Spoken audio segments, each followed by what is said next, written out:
We have defined the planar circuits and meshes. Now we will carry out mesh analysis, and the first type of circuit we will take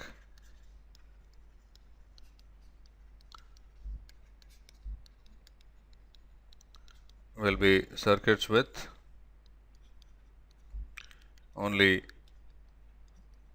resistors and independent voltage sources. You can see that this is sort of the counterpart of nodal analysis, where we first took circuits with only resistors and independent current sources. That happened to be the most convenient case for nodal analysis. Similarly, for mesh analysis, the circuits with resistors and independent voltage sources are most convenient. Okay.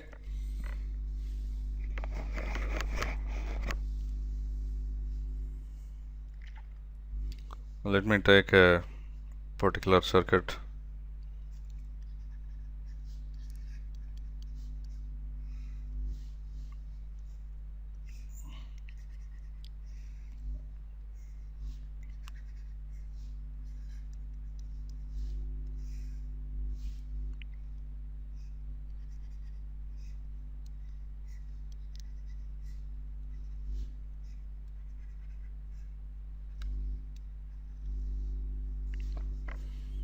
And let me label these B1, maybe R1, 1, R13, R12, R23, R22 and R33. Okay, and I label that V2. You can clearly see that there are three meshes. One is here, another is there, and another is over there. So with planar circuits, identifying these things is very easy. Okay. Now what I'll do is I'll define current variables. These are known as mesh currents. Okay, and by convention I'll take these currents to be flowing in a positive direction. So let me call this mesh current I1. I'll explain what they mean. And this mesh current I2. Okay, and this one as I3. Okay, now what does it really mean? So I'll take each mesh, and in that mesh I'll identify a current. Okay, now what is this? The branch currents are related to these mesh currents. Okay, so if a branch belongs to only a single mesh, such as this R11 and V1, which belong only to this mesh number 1, then the current through these is equal to the mesh current. Okay, so the mesh currents are clockwise currents identified with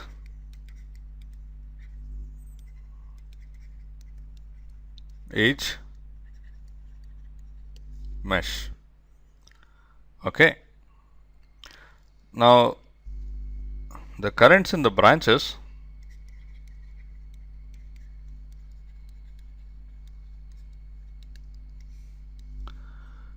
if the branch belongs to a single mesh,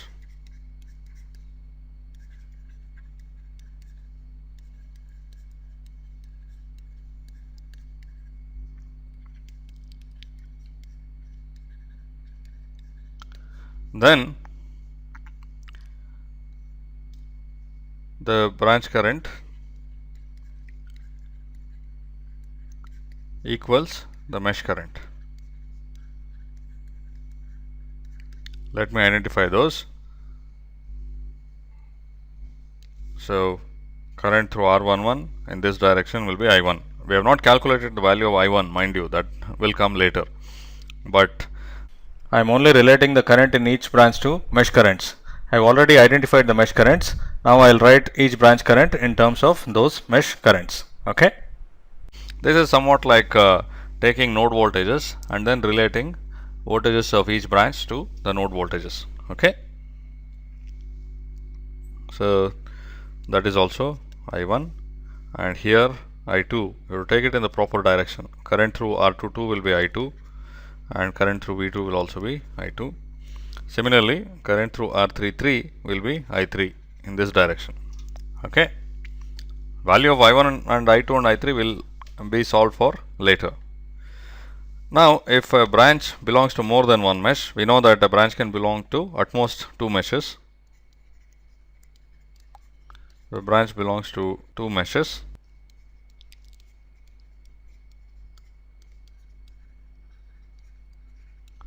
Then the branch current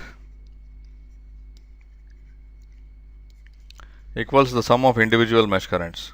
Okay, and because you take all mesh currents to be in the clockwise direction, okay, basically in the same direction, what happens is that a branch can belong to two meshes, and the branch current will be the algebraic sum of I1, which is flowing downwards in R12, and I2, which is flowing upwards. It will always be like this. One of them will be flowing in one direction, the other one will be flowing in the opposite direction. So the branch which belongs to two meshes will have its current to be the difference between two mesh currents. Okay.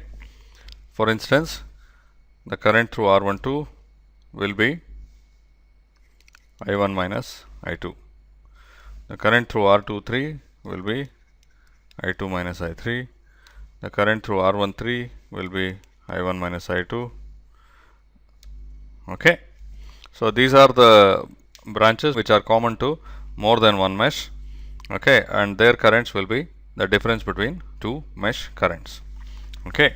Now you see also the analogy between nodal analysis and mesh analysis. In nodal analysis, the voltage across any branch will be either one of the node voltages. Okay, if the branch is connected between some node and the reference node, then the voltage across the branch will be one of the node voltages that you solve for. If the branch is connected between two nodes, neither of which is the reference node, then the branch voltage will be difference between two node voltages. Similarly, in mesh analysis, if the branch is on the periphery of the circuit, that is, if it belongs to only a single mesh, then its current will be equal to the mesh current, and if the branch belongs to two meshes, then its current will be equal to difference between two mesh currents. Okay. Now, one difference though is that unlike node voltages, the mesh currents may not represent a current flowing anywhere in the circuit. What I mean by that is, node voltages you can always measure with a multimeter. That is, let's say you have a voltage between some node X and the reference node. You take a voltmeter and place it between node X and the reference node, and you will measure that voltage. Okay.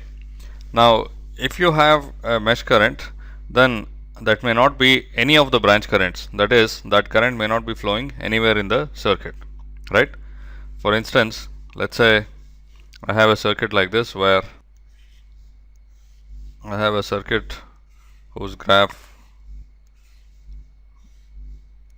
looks like this. These are all nodes, but of course here I am concerned with currents. So let's say you take the current in the innermost mesh, and if you look at these four branches which enclose the mesh, their currents will not be equal to this mesh current.